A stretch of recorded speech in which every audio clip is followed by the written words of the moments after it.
here we are today, and we're on the threshold as a church of another step of faith that we're going to be taking together as a church, and this is my chance to announce that to you. I actually sent an email out the beginning of this week, early this week, about that. And if you didn't get that email, take a communication card, put your email address on it, put it in an offering bucket before you leave today, or bring it to our Welcome Center so that you can get updates as to what's going on. But we've finally decided that we are going to step out in faith again, and we're going to go to 3 services as a church. So right now we have 2 services. We're going to add a service and go to 3 services.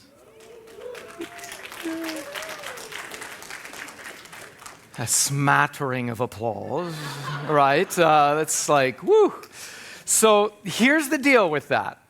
We have discussed this and prayed over it and discussed it some more with pastors, with our staff, with other pastors, with various places. We've interviewed other churches that are doing 3 services.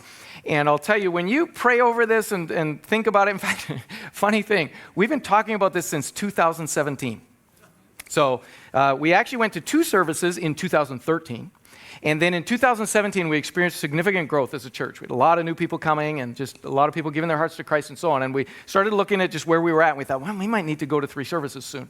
And by the way, this is who our church is. We are always about continuing to reach people with the gospel. That's just who we are. So whether we have to plant new churches or add satellite sites or add new services, I mean, this is what we do, right? So we were looking at that in 2017. We worked our way through all this process, and actually in 2018, we almost launched. We actually did a big survey of our whole church, looked at which services different people would want to come to, brought in all kinds of different concerns and things that we think what might be better about that, and so on. Anyway, there's lots of things that we think about. How many chairs are in this room? We think about our foyer and how large it is and what space, how it works for fellowship, and our bathrooms. We think about our kids' ministry space, which is a huge, huge deal, right? And just the sizes of those classes and so forth, and how we want to make those just increasingly excellent spaces for our children and our children's ministry.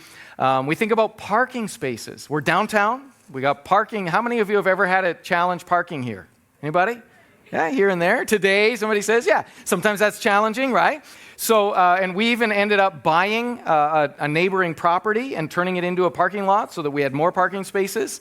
And let me just say while I'm at it, because this will matter even in 3 services, if you're able to park on Main Street or on Hochelaga or in what I call our library parking lot, that's a lot just beside the chiropractor near our lot, and you're able to do that, that makes a huge, huge difference for us. And when newcomers hear about the dozens of cars that purposely park far away, especially when the weather's bad, because it gets even more important on those days, I'll tell you, it makes such a difference. It just lets people know the heart of this church and the way this church operates. And our goal is to have lots of empty parking spots late into the service, because a lot of newcomers come late. True? And our goal is that they'd be able to drive right up, find a spot easy, not have a frustrating time, all that stuff. Isn't that cool? I love this church. Anyway, I'm sidetracked. Okay, back to so parking. We've talked about ministry teams and how many people we have for each team and our needs for different teams and where we're at with that. We talk about service times constantly. You know, could it be at this time or this time or this time? Should it be Sunday night, Saturday night? How long the services are, and you know, we've even talked about doing a Thursday night service as a 3rd or 4th or 5th service as we add services. We talk about adding satellite sites as options as well, but mostly we just pray and pray and pray over all of those issues. And here's what happens as you weigh in all of those factors and interview other churches and talk to various people about that. For us as a church, as we've weighed all of those out, we keep kind of like, okay, we could go that direction. And in the last several weeks in particular, I have felt God just reminding me about King David when he was young, and he had some things that he was facing when they were heading out to battle. And the Bible says that he inquired of the Lord. And I just love that phrase, he inquired of the Lord. He didn't just look at the best strategy and say, okay, what's the best strategy? Let's go. He inquired of the Lord. And he did that again and again and again. And I have felt personally just the challenge lately to spend extra time seeking God and inquiring of the Lord. And as we weigh out all these things, I keep feeling, well, yeah, we could do this. Yeah, we could do that. Yeah, well, there's advantages and disadvantages. But as I've spent extra time in prayer over the last bit, I just keep hearing God say, it's time, let's step out. It's time, let's step out. And so honestly, for me, one of the reasons we're doing this in prayer is because for me, I felt like doing anything else would be just disobeying where I feel God is calling us to go. And funny enough for me, and we're all wired a little bit differently, I am not wired to take like big steps of faith. I'm not naturally a risk taker. Some of you love that stuff. You're like, something new? Let's go. When I announced that we're going to 3 services, that smattering of applause, that was the 20% of you who are wired that way, right? You're like, yeah, there's something new. Pastor, just tell, we're adding 10 services, let's go, right? Because some of you are wired to just take risks and step out in faith, and we thank God for you. We need you. You help us go in that direction. I'm wired a little more the other direction, I'm like, But so God usually has to corner me and just get me into that place where it's like, well, actually, I'd be disobeying if we didn't do this. So God is moving here, and we don't want to take that for granted. We are seeing people come to Christ week after week, as Pastor Jeremy mentioned. Actually, the last 3 Sundays in our service, so 3 weeks ago, we had 670 people. 2 weeks ago, we had 560 people, and last week we had 580 people. All 3 of those are just pretty wild for us. Anything over 500 would easily justify 3 services. So we're just wanting to steward that well. And we also actually tried 3 services during COVID. So those of you who were with us during that, we were limited at one time to 150 people a service. And we ended up filling 2, and we're like, So we went to 3 services, and honestly, it worked far better than we thought. It was more doable than we thought. We'd never done anything like that before.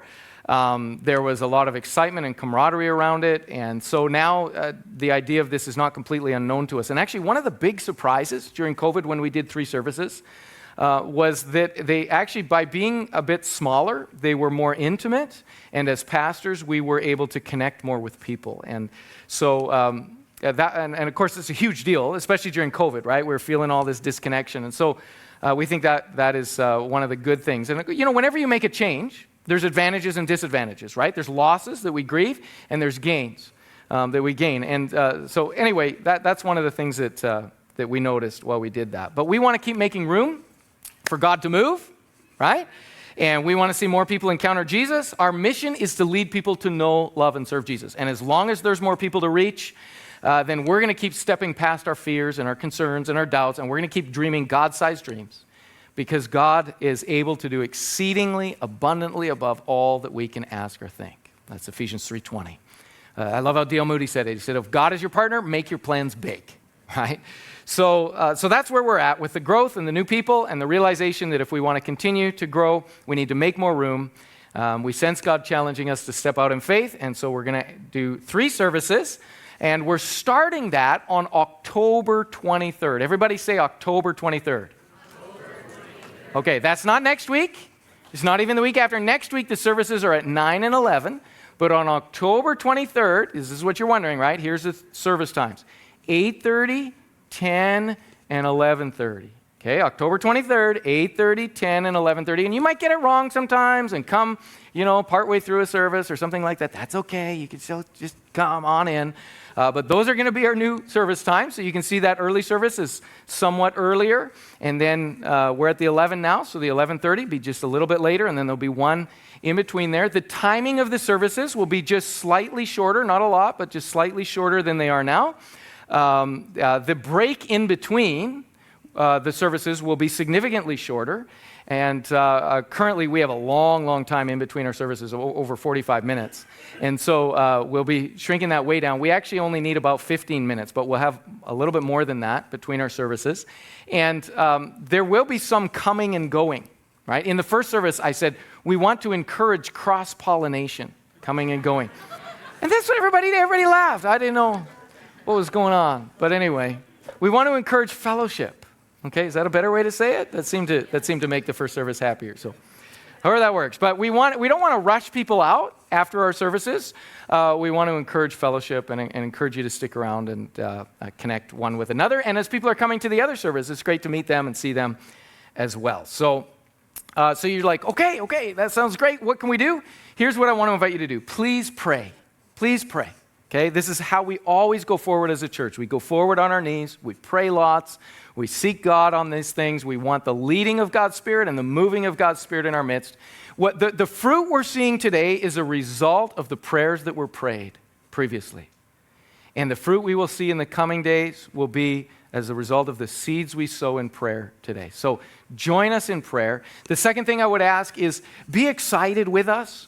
Engage enthusiastically in what God is doing and in the momentum we have. There will be hard things about change, and we'll wrestle through those. But when people press forward together as a team, it's an exciting thing to do. And so it's one of my favorite things about the culture of victory, that we're willing to try new things to reach more people for Christ. And actually, I was looking back to 2013 when we went from one service to two services, which was a huge deal for us at that time. And I was looking back at my notes of when I shared about that with our church, and here's what I said. I said, church, this might fail. Like, we don't know. This might totally fail. But I would rather fail having tried than not try at all. And if God is inviting us to reach more people, then we want to step up and do that. So pray, be excited, and I would ask you just to invite people, right? Think of who you can encourage to come and be a part of what God is doing, friends and neighbors and coworkers and family and classmates. That's part of who we are as a church. We invest in relationships and we invite. And then the last thing I would ask, so pray, be excited, invite, and then just step up. Because whenever we take on a new challenge, it means stepping up. So try some new things, lead in some new areas, serve in some new ways, and we'll step up to this together. Some of us have the capacity to serve lots, and you'll say, I'm here all the time, I just serve, that's great. Others of us, and you need to look at your own capacities and say, wow, I've got this family and I've got these commitments, so maybe you can only serve once every 3 weeks or something like that. But when all of us step up together, good things happen. So it's like we're planting a new service together. And if you don't care which service you come to, then you can come to the early or the late one, right? To help us spread out the numbers. And the numbers will be smaller, right? So that they're more intimate. And we're going to offer, we're hoping, God willing, to be able to offer breakfast in the first service. And I know all you 11 o'clock people, you're going to be real jealous. I'm just saying. Because I don't know if you're going to be getting up that early, right? But yeah, we're going to try to offer a gourmet breakfast. No, I'm just kidding. We're going to try to offer at least some muffins and coffee and things like that around 8 o'clock and encourage people to come early. Especially young families find getting kids out the door, breakfast and out the door early in the morning is challenging. So if families know that, hey, if we get to church at 8:15, our kids can grab a muffin there and God willing, we'll have some fruit as well and things like that. Maybe you want to help with what we call the breakfast club, right? You might want to help with that and make that happen. But anyway, so again, here's the deal. If we can lead one more person to know or love or serve Jesus than we would have otherwise, it will have been worth it. Right on? Yeah. Last thing I want to say is just when the final day that we had to make a final call on this 2 weeks ago, just a little less than 2 weeks ago, I was praying in the morning, and I felt God lead me to this passage of Scripture, Luke chapter 8, where Jesus invited his disciples into the boat, and they were going to cross the lake. And he said, let's set sail and go to the other side. And they got in. The disciples are like, yes, Lord, right? Wherever you lead us, here we go. And they got in the boat, and then as they got into started going across the lake, a huge storm came up, and they thought they were going to drown. And they're like, we're dying. And Jesus had to rescue them. But they did make it to the other side. And it was there that they helped this gentleman find deliverance and freedom, and that actually opened the door to ministry in that whole area. And I just felt like God was saying, I'm calling you to set sail. And it's not that there's not going to be storms, and it's not that there's not going to be challenges, but that God is with us, and that we will make it across to the other side, and God will open the door for fresh ministry and so forth. for us. So I'm excited about that and excited about what God is going to do and as we take on that challenge together. So remember the date, October 23rd. That's 3 weeks from today, 8:30, 10, and 11:30. All right. You got it. You got it. You got it.